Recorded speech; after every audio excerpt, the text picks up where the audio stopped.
Topstitching muses and welcome back to Sewing Vision.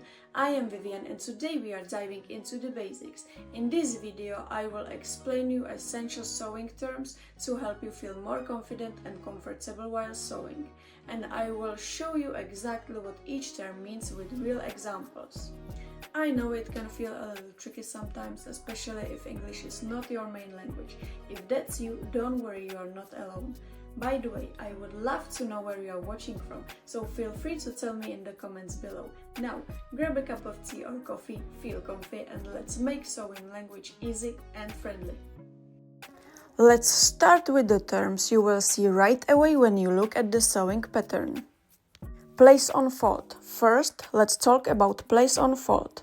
When you see this marking on a pattern, it means you need to place that edge of the pattern right along the folded edge of your fabric. You don't cut along the fold stays uncut. This way, when you open the fabric, you will get a full symmetrical piece.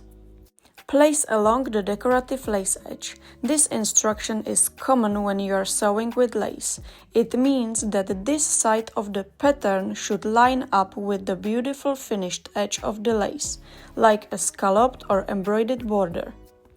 This way, the lace edge becomes a part of the design without needing extra finishing.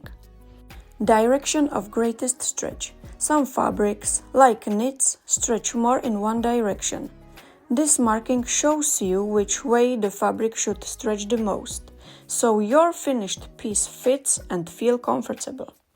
Always make sure to align the pattern according to this directional if it's marked.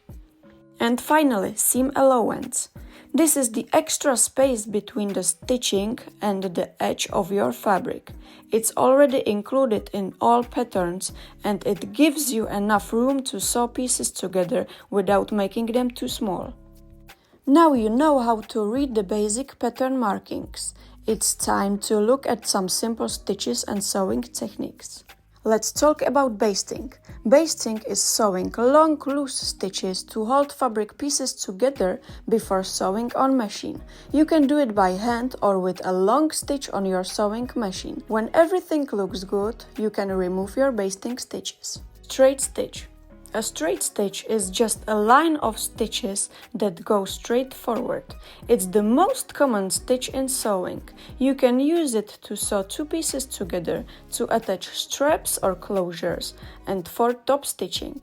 Top stitching means sewing a visible line of stitches on the right side of your project. It can make your sewing stronger and also look nice. When you use a straight stitch, you also need to lock the seam at the beginning and at the end. Locking the seam means sewing a few stitches forward, a few stitches backward and then forward again. This helps keep your stitching secure and stops it from coming undone.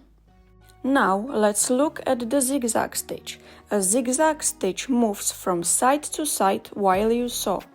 It's great for sewing stretchy fabrics because it can stretch with the fabric.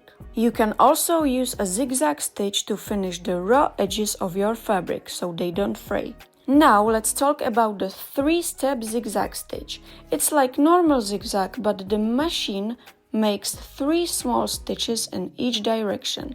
This stitch is softer and more flexible than a regular zigzag. It's perfect for sewing delicate fabrics like lace or elastics. That's it for today's stitching news. Now you know the basic terms and stitches to start your sewing journey with confidence.